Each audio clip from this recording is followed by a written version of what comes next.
एक समय की बात है, एक व्यापारी के घर में चोरी हो जाती है। उसके पास जितना भी पैसा होता है सारा चोरी हो जाता है। भाई पहले के लोग बैंक में तो पैसे रखते नहीं थे, तो जो भी उसके पास पैसा था सारा चोरी हो गया।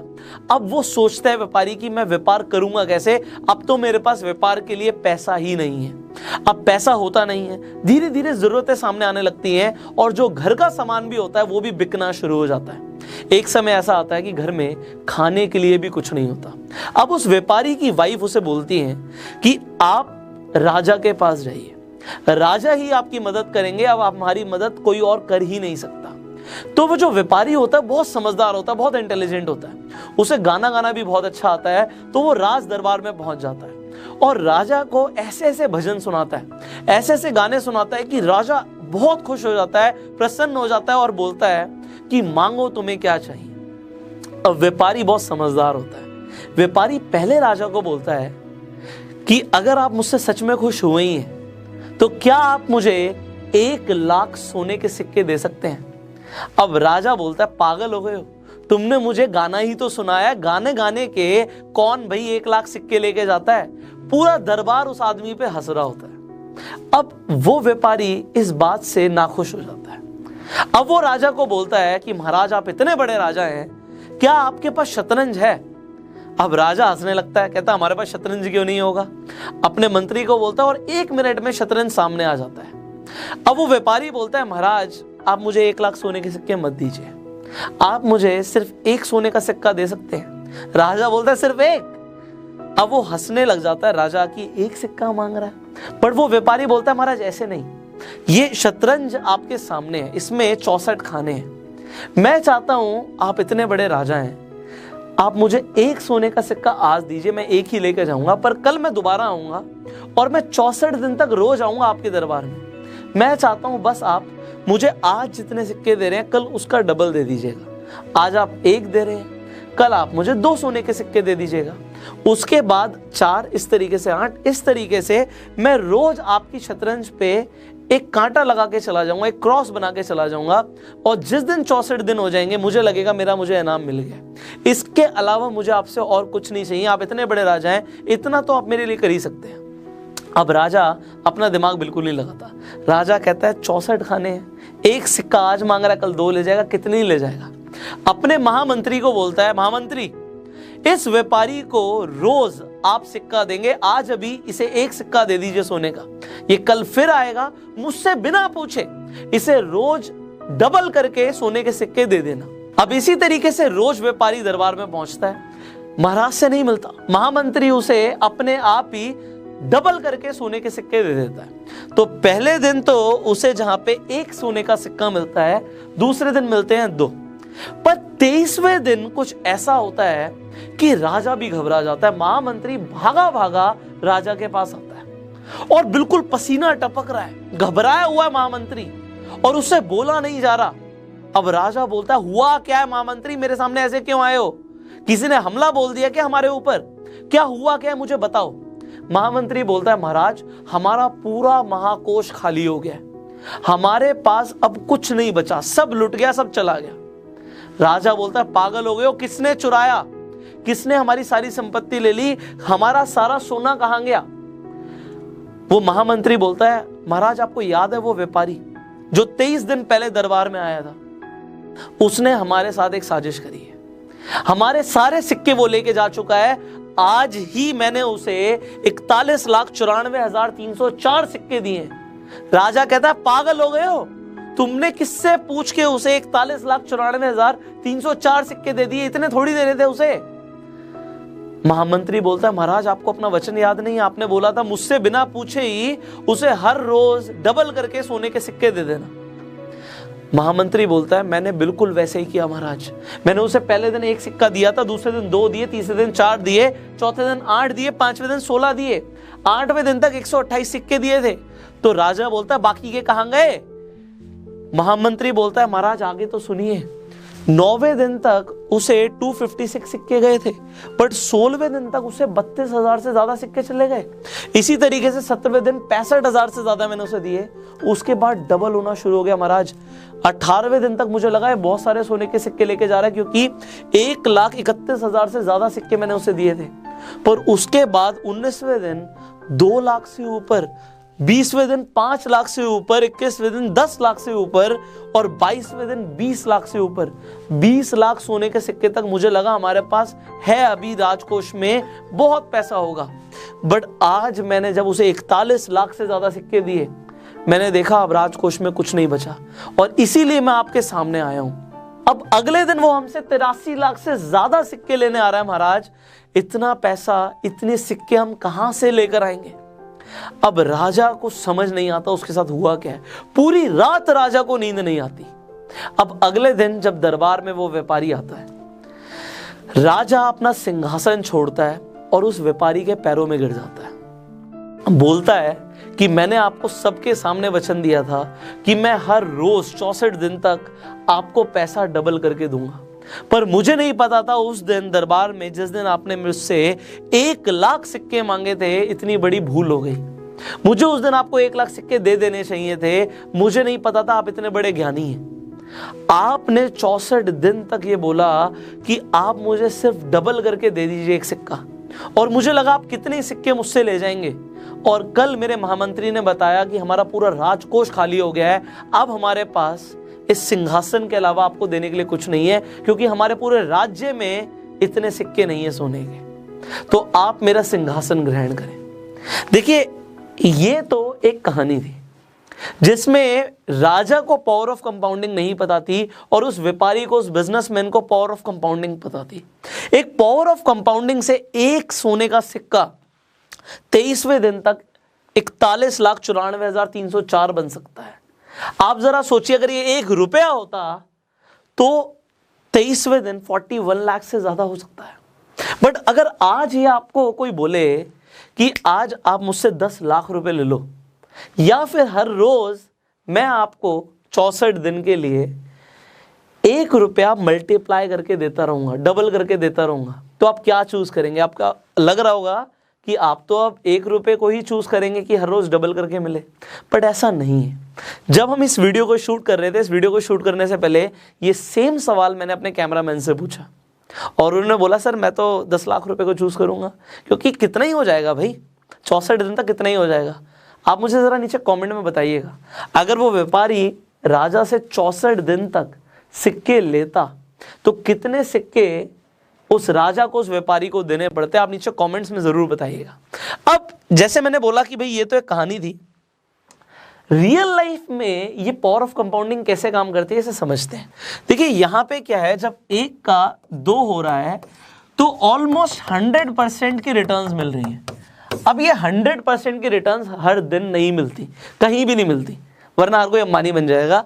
बट बात ये है कि अगर आज आपने इस पावर ऑफ कंपाउंडिंग को समझा, let me tell you one thing, your life is gonna change forever.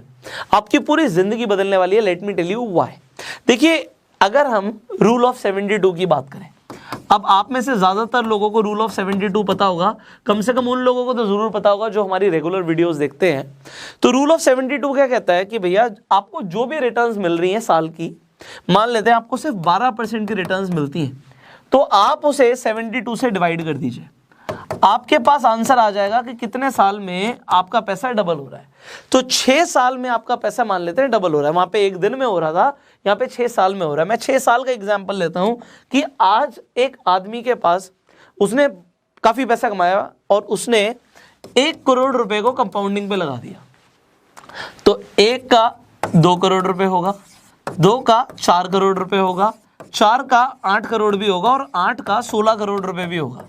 But अब बात आती है कितने टाइम में।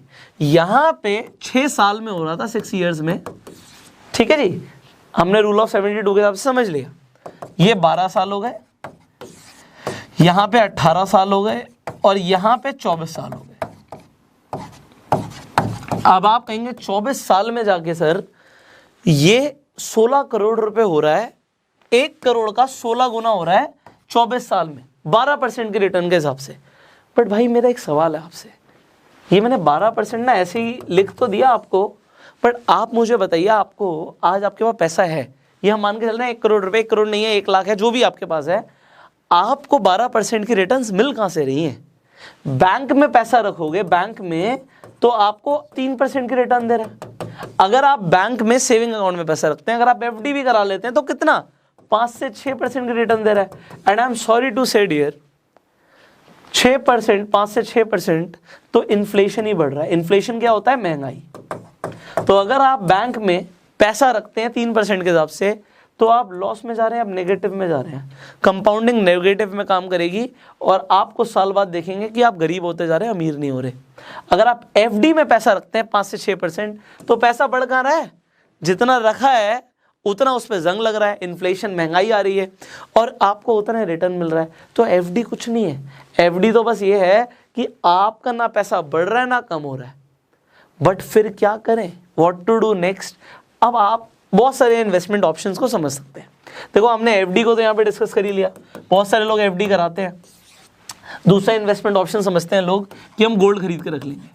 चलो जहाँ पे आपको 5 से 6% की रिटर्न मिल रही है, यहाँ पे आपको 9 से 10% की रिटर्न मिल जाएगी। लोग और क्या करते हैं जब उनके पास पैसा आ जाता है? Real estate. वो रियल स्टेट में इन्वेस्टमेंट कर देते हैं। अगर आप रियल स्टेट में इन्वेस्टमेंट करते हैं तो पहली बात तो आप 10-20 हज़ार से इन्वेस्टमेंट नहीं कर सकते रियल स्टेट में, आपको लाखों करोड़ों रुपए चाहिए। तो यहाँ पे जिनके पास स्मॉल कैपिटल है वो तो आ ही नहीं सकते। मैं रिटर्न्स की बात नहीं कर रहा क्योंकि रियल स्टेट में अच्छी रिटर्न्स मिलती है, no doubt about that. Depending आप क्या खरीद रहे हो, कहाँ खरीद रहे हो, एंड खासकर लैंड में आप इन्वेस्टमेंट करोगे तो आपको डेप्रिसिएशन तो होता नहीं, उसमें आपको एप्रिसिएशन ही होना है। बट बात ये आती है क्योंकि पॉपुलेशन हमारी बहुत ज़्यादा है तो रियल स्टेट में पैसा बढ़ेगा। बट अगर कैपिटल स्मॉल है तो you are out of the game. Then लोग म्यूचुअल फंड्स में इन्वेस्टमेंट करते हैं। अब म्यूचुअल फंड्स में भी लोग किस तरीके से इन्वेस्टमेंट करते हैं? या तो इक्विटी इन्वेस्टमेंट लेते हैं, इक्विटी म्यूचुअल फंड्स, और डेट म्यूचुअल फंड्स भी रह सकते हैं सेफ साइड के लिए। अब equity is a very important thing. यहाँ पे इस इक्विटी को मैं समझा देता हूँ क्योंकि आप अगर म्यूचुअल फंड्स में जाओगे, अच्छे म्यूचुअल फंड्स में आपको 15% से ज़्यादा की भी रिटर्न मिल सकती है, जो हम अभी 12% की बात कर रहे थे। अब ये इक्विटी का मतलब क्या होता है? शेयर्स में इन्वेस्टमेंट। अब आपको लग रहा होगा शेयर मार्केट तो बड़ा रिस्की है। देखो रियल लाइफ में कंपाउंडिंग कैसे काम करता है भी बताऊंगा। अगर आपने कोरोना वायरस से पहले किसी भी अच्छी कंपनी के शेयर खरीदे होते तो कम से कम मरे से मरा आपका पैसा डबल तो हो ही चुका होता। ऐसी भी कुछ कंपनीज हैं जिसमें कोरोना के बाद अभी तक, लॉकडाउन के बाद की बात कर रहा हूँ, 10 गुना पैसा बढ़ चुका है। कितने टाइम पीरियड में? बहुत ही कम टाइम पीरियड में। अगर कोई इस मल्टीप्लिकेशन इफेक्ट को कंटिन्यू रखे तो कितना पैसा कमा सकता है? ऐसा नहीं कह रहा मैं हर बार 10 गुना होगा, बट ऑन एन एवरेज अगर आप अच्छे शेयर्स में इन्वेस्टमेंट कर रहे हो, ये 15% छोड़ो, आप 18% से ऊपर की रिटर्न्स ईजी ला सकते हो, ईजिली लेकर आ सकते हो ये, अगर आप अच्छे शेयर्स में इन्वेस्टमेंट कर रहे हो। अब 18% की रिटर्न इन्वेस्टर्स के लिए है। जो ट्रेडर्स होते हैं, जो ट्रेड कर रहे होते हैं, वो दिन का चाहते हैं कि हमें ज़्यादा नहीं 1 से 3% की रिटर्न मिल जाए। मैं नहीं कहता उन्हें रोज़ मिलती है, बट मान के चलते हैं अगर उन्हें 2% की रिटर्न मिल जाती है ट्रेड करते हुए। अब वो ट्रेडिंग कैसे है, विल टॉक अबाउट दैट, पर ट्रेड करते 2% की रिटर्न है। 30 दिन तो शेयर मार्केट खुलता नहीं है, 30 में से आप मान लो 10 दिन बंद रहता है, तो 20 दिन ट्रेड करके 40% की रिटर्न। अब कहेगा कोई आदमी ये बिल्कुल बेवकूफ़ वाली बात है, 40% की रिटर्न कौन किसकी कैपिटल पे ला रहा है? कंपाउंडिंग काम करेगी तो फिर क्या होगा? वो मुकेश अंबानी बन जाएगा भैया, क्योंकि कंपाउंडिंग काम करेगी। मैं कह रहा हूँ ये 40% की रिटर्न लोग टारगेट लेके चलते हैं कि हमें आए। सबको नहीं आती, because not everybody is perfect every time. ऐसा नहीं होता हर बार ट्रेड किया हर बार प्रॉफिट हुआ, but yes there are people जो ईजिली अपनी कैपिटल के ऊपर 10 से 15% की रिटर्न साल की नहीं महीने की भी लेकर आ रहे हैं। शेयर मार्केट में इक्विटी के अंदर दिस इज पॉसिबल। मैं ये नहीं बोल रहा कि आपके साथ हो जाएगा, मैं ये बोल रहा हूं ये पॉसिबल है, और ये पॉसिबल है और आपके साथ हो सकता है। कैसे? If you learn this game. आज की वीडियो एक आपके लिए एक आई ओपनर वीडियो है, बिकॉज ज़्यादातर लोग कंपाउंडिंग को नहीं समझते, उन्हें पता भी नहीं, मतलब उन्हें पता भी नहीं 10 से 15% का मतलब क्या है। आप एक एग्जाम्पल मैं आपको और दे रहा हूँ, आप एग्जाम्पल के लिए लेकर चलिए। आपके पास 1 करोड़ रुपए है और 1 करोड़ रुपए पे अगर आपको 10% की रिटर्न आ जाती है, अगर आ जाती है, तो ये 1 करोड़ 10 लाख रुपए होता है अगले ही महीने। ये सेकेंड मंथ की मैंने बात करी, ये फर्स्ट मंथ की बात करी। अगर आप इस हिसाब से भी कैलकुलेट करोगे, आप अगेन कमेंट्स में बताइएगा कि 30वें महीने 30th मंथ पे आपका 1 करोड़ रुपए कितना हो चुका होगा। एंड द थिंग इज यार, देखो पैसा लोग कमा रहे हैं, आप कमा रहे हो नहीं कमा रहे टोटली आपके ऊपर है। पैसे को सिर्फ सेव नहीं करना, पैसे को इन्वेस्ट करना है, कंपाउंड करना है। जिसने कंपाउंडिंग सीख ली वो आदमी अमीर बन रहा है और अमीर बनता चला जाएगा। जो आदमी इसमें से पैसा खर्च कर देगा, 1 करोड़ 10 लाख रुपए हुए, 10 लाख रुपए की जाके भाई साहब नई गाड़ी ले आए और वो पैसा खर्च हो गया, तो फिर वो कंपाउंडिंग बीच में ब्रेक हो जाएगी। सो इसके ऊपर हम डिटेल में भी आगे भी बात करेंगे। If you want to learn more about share market, subscribe कर लो इस चैनल को, बेल आइकन पे क्लिक कर दो, because it's not just about share market. See I am a business coach, I am a financial coach, और finance से related, business से रिलेटेड, मार्केटिंग से रिलेटेड, आपकी वेल्थ मैनेजमेंट से रिलेटेड आपको जो भी सीखने की जरूरत है ना, आपको इस चैनल पे मिलेगा। So if you want to learn more, subscribe this channel, click on the bell icon. And अगर आपके सवाल हैं, बहुत सारे सवाल हो सकते हैं, दिमाग में क्यूरोसिटी आ गई होगी, कमेंट्स में पूछो, बिकॉज उन्हीं टॉपिक्स के ऊपर हम आपके लिए बहुत जल्दी वीडियोस लेकर आएंगे। So you can share this video because as I told you it is an eye opener video. And अपना प्यार देने के लिए इस वीडियो को आप लाइक कर सकते हैं। फेसबुक पे वीडियो देख रहे हैं फॉलो कीजिए, यूट्यूब पे देख रहे हैं subscribe, click on the bell icon. I will see you in the next video. Till that time, you are self made.